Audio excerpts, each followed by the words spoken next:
중국 항저우에는 1200년의 역사를 가진 용정차라고 하는 이 차를 생산하는 곳이 있습니다. 이 용정차는 어린 새순만을 채취해서 몇 차례 힘든 과정을 거치면서 만들게 되는데 그 맛이 아주 구수하면서도 향기롭다고 합니다. 그런데 이 나무들 중에 옛날부터 황제에게만 바치는 차를 생산하는 나무를 어차수라고 합니다. 놀라운 것은 이 어차수에서 생산된 이 용정차의 경매가가 수억 원을 호가한다는 거예요. 제가 가끔 그 김상영 목사님 찾아뵈면 차를 주셔요. 내내 이제 중국의 보이차라고 하는 차를 주는데 요만큼 요 성경책 하나 크기 정도의 요거보다 작을 건데 그 정도의 그 차 덩어리, 찻잎 덩어리를 꺼내 보이시면서 가끔 이렇게 자랑을 하셔요. 이게 20만 원이라는데 30만 원이라든지 요만한 덩어리 하나가 몇십만 원 하는데 그 몇십만 원 하는 차를 봐도 놀라운데 이 용정차, 특히 어차수에서 나오는 이 용정차의 경우에는 수억 원에 이른다는 거예요. 보통 이 녹차 씨앗 하나의 가격이 약 100원을 넘지 못한다고 그럽니다. 100원을 넘지 못하는 그 씨앗 하나가 심겨져서 어차수에서 이 용정차가 나게 되면은 그것이 수억 원의 고가가 된다고 하는 것은 참 놀라운 일이 아닐 수 없습니다.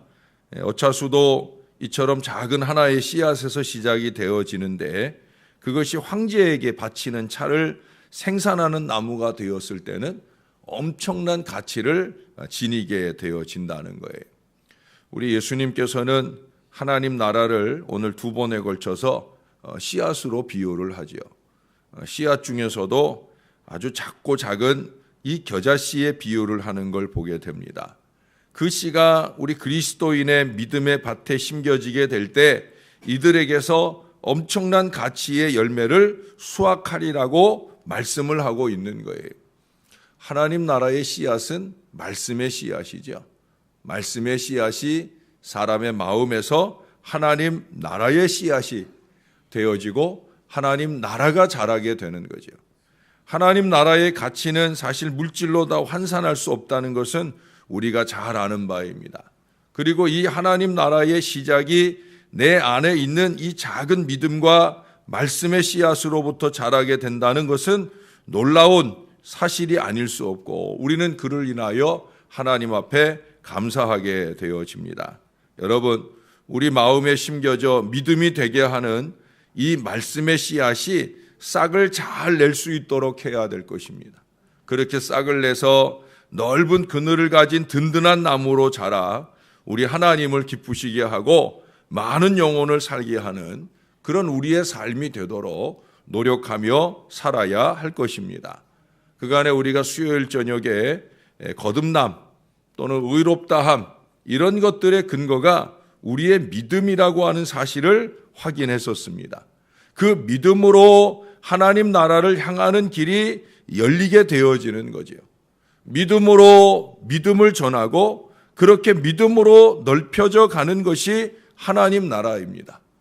우리가 분명한 믿음을 씨앗으로 품고 우리가 만나는 모든 사람들에게 그 씨앗을 심어 나가는 일에 열심내야 하는 이유가 바로 여기 있습니다. 그것은 작은 몸부림일 수도 있지만 그것이 엄청나게 큰 하나님 나라를 확장하는 사역이라고 하는 거죠. 우리가 아니더라도 하나님 나라는 확장되어집니다. 하나님께서는 그 확장되는 하나님 나라의 씨앗이 저와 여러분 속에 있는 복음으로부터 비롯되기를 원하십니다. 복음으로 하나 되는 세상을 꿈꾸는 사람, 저와 여러분은 그런 그리스도인이 되어야 된다는 거죠. 그래서 거룩한 교회가 되고 교회의 거룩함을 가지고 세상 가운데 들어가는 그런 믿음의 나라를 이루어야 된다는 거예요. 그러기 위해서는 교회가 먼저 하나님 나라 다와야 되죠. 교회가 하나님 나라다워야 된다. 복음의 가치가 가장 강력하게 드러나고 복음이면 최고인 그런 공동체가 되어야 된다. 바로 교회가 하나님 나라답지 못하면, 거룩한 신앙 공동체가 되지 못하면 어떻게 세상에 복음을 심고 하나님 나라를 확장하는 일을 할 수 있겠습니까? 교회가 복음의 가치가 분명한 하나님 나라를 이루어야 된다는 거예요. 복음이면, 말씀이면 교통이 되어지는 그런 건강한 공동체를 이룰 수 있어야 된다는 거예요. 여러분이 인터넷에서 통하는 세상이라고 하는 말로 검색을 하면 참 많은 검색의 결과들이 나와요. 그 중에 일부를 소개하면 이렇습니다. 휴대폰 하나로 통하는 세상. 아마 휴대폰 장사가 쓴 글일지 싶어요.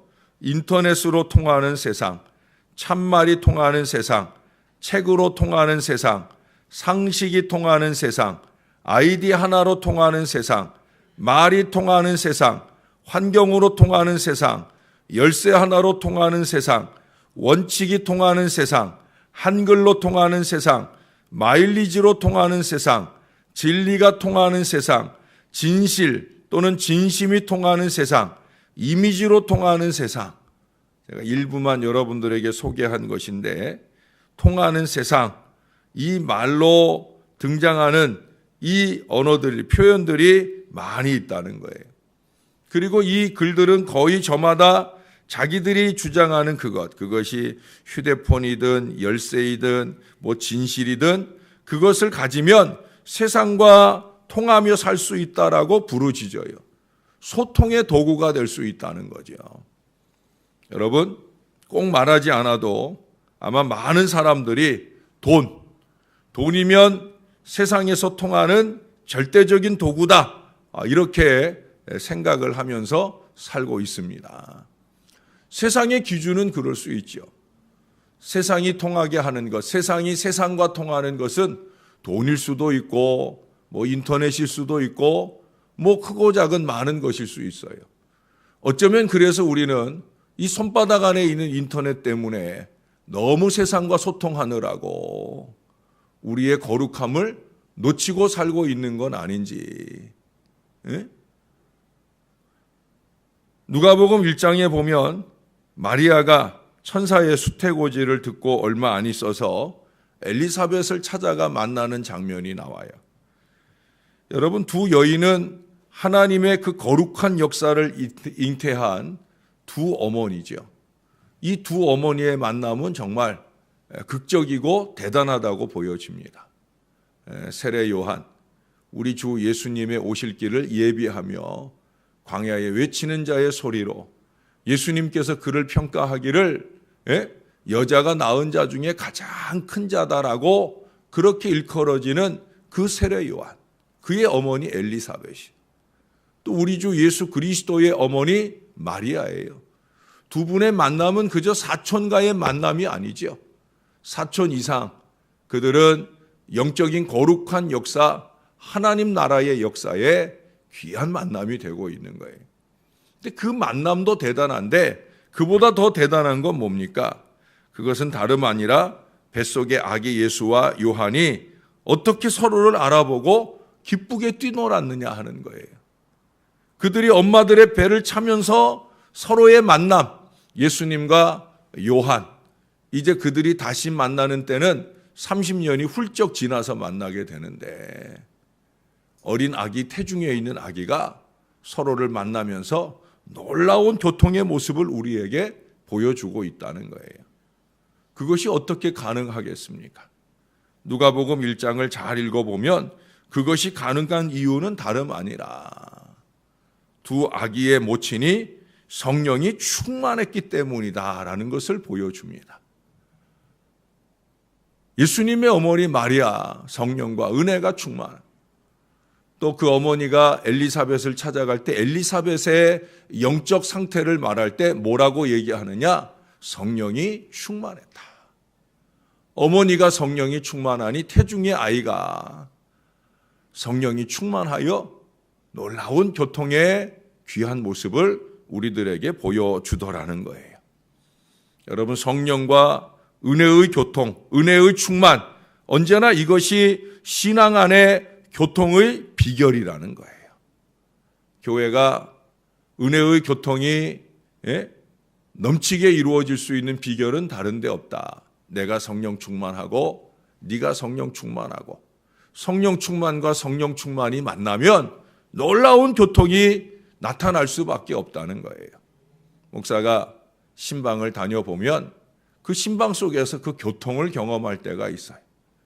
신방을 하고 가서 앉으면 가슴이 답답해서 교통이 안 되는, 사람과 사람이 교통이 안 되면 하나님과의 교통도 안 되고 하나님과의 교통이 안 되니 교통 있는 기도로 축복을 나누기 어려운 순간들을 만나게 됩니다. 입은 청산유수로 말하고 있지만 마음은 답답하게 교통이 안 되는 아쉬움을 경험할 때가 있어요. 그 이유는 다른 데 있지 않아요. 바로 성령의 문제입니다. 여러분, 세상을 지배하고 움직이는 절대 감각이 있어요. 그것은 다름 아니라 믿음입니다.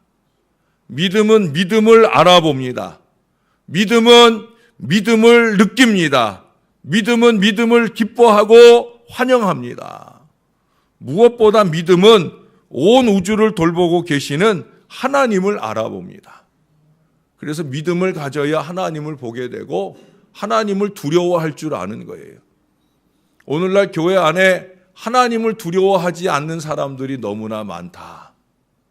왜 그래요? 믿음 있다 하지만 믿음이 너무 없어서 그러는 거예요. 믿음이 있으면 하나님을 보게 되는 거예요. 예? 모든 사람들과 더불어 평화함과 거룩함, 화목함과 거룩함을 쫓는 사람은 하나님을 보는 거예요. 그 하나님을 보는 근거는 뭐냐? 우리 안에 있는 믿음이라는 거예요. 여러분, 이 세상에 정말 필요한 것은 믿음이 통하는 믿음의 세상이 되는 것입니다. 우리 성도는 이 불신이 가득한 세상을 믿음으로 채워가야 되는 사람들입니다. 세상에 많은 사람들이 나를 통하여 예수님을 만나고 믿을 수 있도록 나의 얼굴을, 나의 삶을 통하여 예수님을 만나게 하는 거룩한 통로가 되어야 된다는 거예요. 우리가 다 하나님 나라의 씨앗이 되어 하나님 나라로 통하게 하는 큰 나무로 자라야 된다는 거예요. 최근에는 우리 기독교가 세상에 믿음을 주지 못하고 불신의 대명사가 되고 있어요. 교회 안에서조차 거짓과 술수가 난무하면서 불신이 팽배하고 때로 진실게임이 자주 등장하는 경우가 많이 있습니다. 교회의 비극이 아닐 수 없어요. 왜 이런 일들이 세상에서나 있음직한 이런 일들이 왜 교회 안에서 일어날까? 그건 다른 데 이유가 있지 않아요. 성령의 교통이 차단되었기 때문입니다. 늘 자주 말씀드리지만 성령은 교통의 영이에요. 예수님의 은혜와 하나님의 사랑과 성령의 교통하심. 성령은 교통의 영이라는 거예요. 목회자와 성도들 사이, 성도들과 성도들 사이, 우리와 하나님 사이를 교통하시며 역사하시는 분이 성령이라는 거예요. 그래서 내가 성령 충만하고 당신이 성령 충만해야 우리 가운데 신령한 교통과 역사가 나타나게 되는 거죠. 그러나 오늘날 교회가 너무 세속화되어서 함께 먹고 마시며 대화를 나눌 줄 알아도 그 속에 신령한 나눔이 없어요. 정작 필요한 영적인 교제가 나누어지지 않는다는 거예요. 교회 안에서 정치 얘기할 일이 뭐 있어요? 교회 안에서 쓰잘데기 없는 얘기하느라고 마음을 상하고 다툼이 있고 그럴 이유가 뭐가 있겠습니까?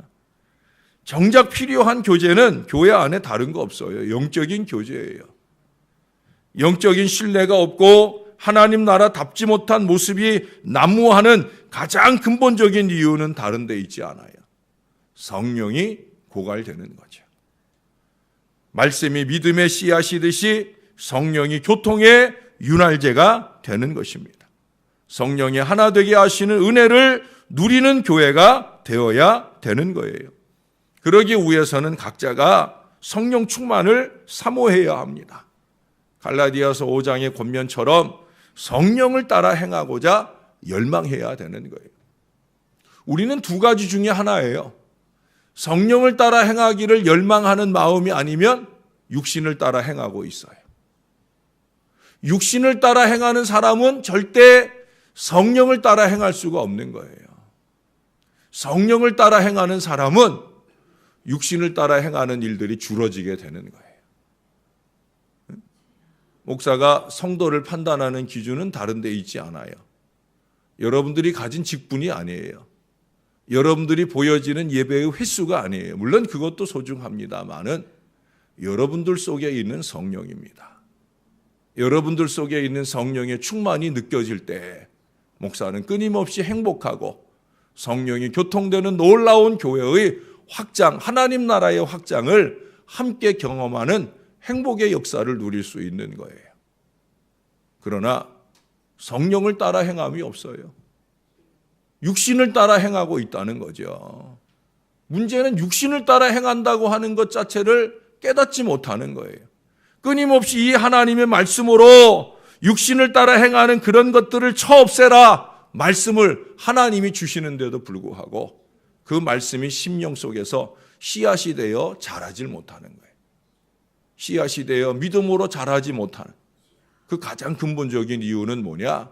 그 씨앗이 자라게 하는 성령의 은혜가 없기 때문에 그래요. 성령의 은혜가 없으면 뭐 아무리 말씀을 많이 접한다 할지라도 교회 와서만 아니라 뭐 집에서 스마트폰이나 인터넷으로 뭐 아무리 성경 말씀 틀어놓고 살고 찬양을 틀어놓고 살아도 소용없어요, 여러분. 내 안에 근본적으로 그 모든 씨앗들을 자라게 하는 성령이 계시지 않은데 그거 다 헛일하고 있는 거예요. 그러니 그렇게 많은 시간을 말씀을 가까이 하고 찬양을 가까이 하고 예배를 가까이 하는데 정작 만나면 쓸데없는 얘기하고 세상의 얘기하고 마귀의 일을 도모하고 그래서 오늘날 교회들이 너무 아파하는 거예요. 그 교회의 주인 되시는 하나님이 아파하시는 거예요. 사랑하는 여러분, 저와 여러분이 잊지 말아야 할 중요한 진리입니다. 교회는 성령의 공동체다. 성령이 하나님 나라의 울타리다 하는 사실을 잊지 마셔야 돼요. 건강한 하나님 나라로서의 교회가 되려고 하면 너나 없이 성령에 매여야 합니다. 제발 그래야 합니다. 목사가 아무리 성령 충만해도 여러분들 속에 충만한 성령이 없으면 목사는 맨날 헛일하고 내려가는 거예요. 사랑하는 여러분, 저도 더 성령 충만하기를 더 기도하겠지만은 여러분들도 여러분 한 사람 한 사람 좀 성령이 충만하도록 우리가 말하고 교제하는 모든 일들이 성령 하나님이 기뻐하실 일이 될 수 있도록 그것이 교회를 평안하게 하고 든든하게 하고 교회를 더 힘있게 부흥하게 하는 밑거름이 될 수 있도록 그렇게 쓰임받는 하나하나의 거룩한 성령의 씨앗들이 되셔야 할 줄로 믿습니다. 그렇게 성령이 하나 되게 하신 것을 굳게 지키면서 주의 큰 뜻을 이루고 열어가는 소망의 재단 우리 신월 제일교회가 될 수 있기를 또 여러분 한 사람 한 사람 성령의 은혜 속에서 잘 자라가면서 여러분 주변에 있는 이들을 성령의 은혜로 전염시키는 건강한 믿음의 백성들이 다 되어 주시기를 우리 구주 예수님의 이름으로 간절히 축원합니다. 기도하겠습니다. 아버지 하나님, 오늘도 성령의 은혜 속에서 주의 말씀을 우리의 마음에 심고 갑니다. 이 말씀이 우리 안에서 반드시 믿음이 되게 하여 주옵소서. 믿음이 되되 성령이 충만한 믿음으로 자라게 하는 근본 말씀이 되게 하여 주옵소서. 오늘날 교회들마다 너무나 많은 신음 속에 아파합니다. 크거나 작거나 간에 교회가 아파합니다.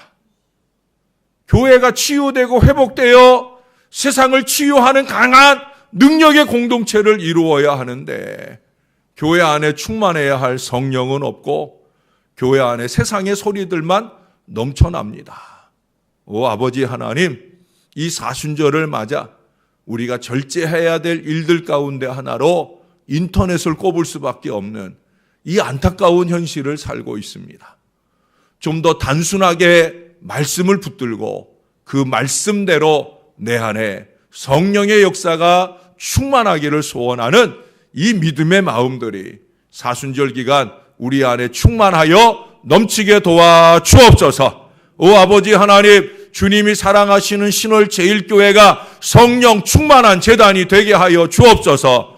위로부터 어린 아이들에 이르기까지 성령 충만, 말씀과 기도가 충만한 거룩한 은혜의 공동체를 이루게 도와주셔서 세상이 부러워하는 교회, 세상의 교회들이 우러러볼 그런 교회, 하나님 그런 교회가 좀 되게 하여 주옵소서.